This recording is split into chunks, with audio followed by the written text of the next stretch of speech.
श्री सद्गुरु महाराज की जय। तो एक बार जोरदार शब्दों से जय जयकार कीजिए। देखिए, आपके कोई भी चीज आप भौतिक सुख को पढ़ लिए है, सुन लिए, समझ लिए है, लेकिन जब शरीर ये छूटेगा तो सब छूट जाएगा और सब डिलीट हो जाएगा, सब समाप्त हो जाएगा। और दोबारा जो जन्म लीजिएगा ना, तो चाहे MBBS डॉक्टर भी क्यों नहीं है, वो सीधी सीखना पड़ेगा ना। लेकिन यहाँ जो गुरु महाराज के जय जयकार एक बार कर लिए हैं, और जितना कर लिए हैं, एक बार कीजिए, दोबारा फिर आपको वहां से नहीं शुरू होगा। एक बार कीजिए, दोबारा दो से ही शुरू होगा, तब आपका जीवन शुरू हो रहा है। इसलिए आप ऐसे सदगुरु महाराज की जय जयकार करें। श्री सदगुरु महाराज, श्री सद्गुरु भगवान की जय। रसमय नित्याम सुखाम श्री राम हर्षं दिवाख्याम सद्गुरुं प्रणमाम्यहम्, सद्गुरुं प्रणमाम्यहम्। अखिल विश्व ब्रह्मांड के मालिक में समाये हुए सदगुरु भगवान के पाद पद्मों में कोटि कोटि नमन। निवास में विराजमान स्वामी योगानंद परमहंस जी महाराज के युगल चरणों में कोटि कोटि नमन। मंचा आसीन तमाम गुरुजनों के चरणों में कोटि कोटि प्रणाम। इस पंडाल में मछरा ग्राम में आए हुए आगंतुक अतिथियों, अभ्यागतों, तमाम सज्जन वृंद, माता भक्तिमती भगिनियों, तमाम ग्रामवासियों, आप सभी के हृदय में जो भगवान विराजमान है गुरुदेव, उन गुरुदेव को मेरा कोटि कोटि नमन। तो आज का जो आपका ये दर्शन हो रहा है, आपका जीवन बरभाग्य है।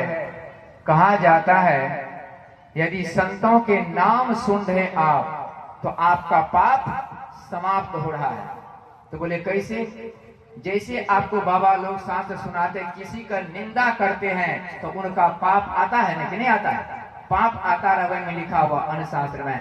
जब आप किसी महापुरुषों का चिंतन करेंगे तो आपका पाप समाप्त होता है। और ऐसे महापुरुषों का यदि आपका दर्शन हो जाए तो बोले जन्मों का पाप खत्म हो जाएगा। यदि महात्मा का, ऐसे महापुरुषों का क्या हो जाए? दर्शन हो जाए, किंचित मात्र इनका चरण धोवन मिल जाए तो आपकी जन्मों जन्मों की पाप को नाश कर देगा। यदि इन महात्माओं का यदि आपको प्रवचन मिल जाए तो बोले जुग जुगों के पाप को आपको भस्मीभूत कर देगा। ऐसे संत महापुरुषों आपके विराजमान है। और महर्षि योगानंद परमहंस जी महाराज आपको विराजमान है कि यही ज्ञान आपको दर्शन, स्पर्शन और उनकी वाणी को भी सुनने के लिए मिल रहा है। जब परीक्षित को कथा सुनाने लगे, बोले तेरा मृत्यु होगी 7वें दिन। और जब सुखदेव भगवान आए और जब कथा सुनाने लगे तो कथा सुनकर 4 दिन जो हो गया, तब तक अन्न जल ग्रहण पानी कुछ भी नहीं पिया। बोले तुमको प्यास नहीं लग रही है, खाना पीना खा लो, जलपान करो। बोले नहीं गुरुदेव, आपके द्वारा जो अमृत निकल रहा है, जो फिसल रहा है, जो टिपक रहा है, जो बाहर हो रहा है, मृत्यु को भगा दिया है। वही कथा सुन करके परीक्षित ने अपने मृत्यु को ही भूल गया। मृत्यु कुछ भी नहीं कर पाया। 7वें दिन में तक्षक केवल शरीर को काटता है। ये अमृत कथा सुन कर करके परीक्षित ने अपना शरीर को पहले परित्याग कर दिया था। ऐसे आपको ये प्रसंग, ऐसे संतों का आपका दर्शन हो रहा है, बरभाग है। तो सुबह स्वामी योगानंद परमहंस जी महाराज आपको कितनी अच्छी बात सुना रहे थे। माता पिता है, भाई बंधु के विषय में कितना सम्मान कर रहे हैं। जैसे कहते हैं एक मंत्र आता पूजा पाठ में, बहुत सारी बातें नहीं कहेंगे आपको हम। कहते अपवित्रो पवित्रो वा सर्वा अवस्था गतोपि वा या स्मरति पुंडरीकाक्षा सवाभ्यांतर शुचि। को बताया कोई पंडित जी इसका अर्थ क्या होता है? केवल पढ़ लेते हैं। कहते अपवित्र है तभी गुरु मंत्र को जाप कीजिए, जहां भी है तहां भी कीजिए, आपके सदगति होगी। और कहा पवित्र है तब भी कीजिए, बोले सर्वस्था गतो पिवान में अब हमेशा इस चिन्ह को सुनिए, स्मरण कीजिए। सर्गतो स्मृति पुनरिकाक्षाम सवाभ्यांतर शुचि, तो अंतर और बाहर तब ये मंत्र आपको शुद्धिकरण कर देगा। और आपका यहाँ पर महायज्ञ हो रहा है। क्या हो रहा है? महायज्ञ। बोले यज्ञ में तो हवन कुंड होता है ना, समिधा डाला जाता है, नवग्रह की लकड़ी होती है, तेल घी जौ होते हैं। बोले यहाँ कुछ तो है नहीं, यहाँ भी है। कृपानंद बाबा आपको अनेक संतवाणियों को अवलोकन जो करा रहा है, वही ये हवन का नवग्रह का ये लकड़ी है, ये तेल और जौ है, अक्षत है, जो कभी आपको ये ज्ञान क्षय नहीं होगा। इसी को कहते संतवाणी ये सुन रहे। बोले इनका हवन कुंड कौन है? तो बोले कान में ये सुन रहे नवधा, वही आपका ये हवन कुंड है। ये हवन कुंड में यदि जीवन में आ उतरेगा तो बाहर के हवन करने से कुछ नहीं मिलेगा। और आप सुन रहे थे अभी, जो आपको देवता का प्राप्ति होगी, देवता के पूजन इत्यादि करेंगे, स्वर्ग मिलेगा। बोले स्वर्ग के जरूरी आपको ज्यादा कुछ करने की नहीं है। बोले क्या? नहीं हवन, नहीं पूजन, नहीं किसी चीज का सत्संग भजन करने की जरूरत नहीं है। बोले क्या करें? बड़ा बड़ा देवता, बोले नहीं कोई देवता के पूजन नहीं हो। बोले एक ही देवता कौन है?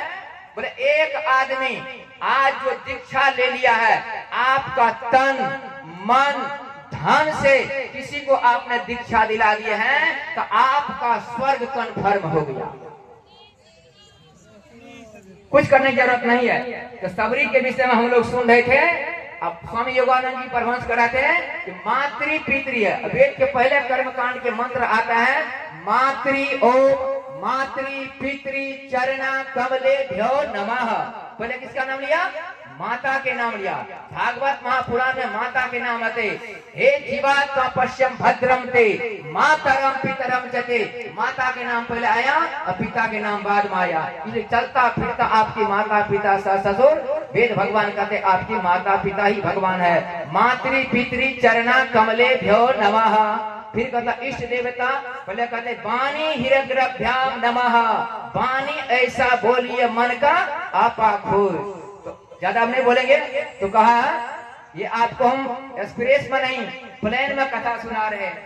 तो उसने कहा अब समय समाप्त होने वाला है, तो कहा कि मातृ पितृ वाणी हिरग्रभ्याम नमः। फिर कहा इष्ट देवता भ्यो नमः। तब कहा कुल देवता भ्यो नमः। तब कहा ग्राम देवता भ्यो नमः। तब कहा स्थान देवता भ्यो नमः। तब कहता सर्वे भ्यो नमः, ब्राह्मणे भ्यो नमः। सबका नाम बाद में आता है। बोलिए न किसका नाम पहले आया? दोनों हाथ उठा बोलिए मातृ पितृ। इसी को शास्त्र कहते हैं। क्या कहा? आप ही माता पिता है कौन? तो बोले जहाँ स्त्रियां के पूजन होती है वह घर स्वर्ग है, वही घर का देवी है। जहाँ पुरुषों की पूजन होता समान होते हैं, वही घर आपका देवता है। ये कहते हैं क्या कहा? यत्र नार्यस्तु पूज्यन्ते रमन्ते तत्र देवता। जिस नारी का समान होता बहू बेटी को घर में, वो घर में देवता के पूजन करने की आवश्यकता नहीं है। कोई देवता आपका पानी ग्रहण नहीं करेगा जहाँ की आपका माता पिता की पूजन नहीं होता है, तो स्वीकार नहीं करेगा। बोले यत्र नार्यस्तु पूज्यन्ते रमन्ते तत्र देवता। वो घर में देवता बिना बुलाए रहते हैं। यत्र नार्यस्तु न पूज्यन्ते, बोलिए आगे शमशानम। बोले शमशान में नहीं जाएंगे, शमशान आपका घर ही शमशान है। ऐसे सबरी माँ क्या है? स्त्री जाति में कहते अधम हो। बोले नहीं, सभी महात्मा ने कहा। स्वामी जी 1 मिनट और ले लेता हूँ आपके ही समय ज्यादा नहीं, और समय हो ये चलिए, ज्यादा कहने सुनने बहुत सारी बातें हैं, तो कभी फिर आपको सुनाएंगे ज्यादा का, क्योंकि समय अनमोल है। बोलिए श्री सदगुरु महाराज की जय।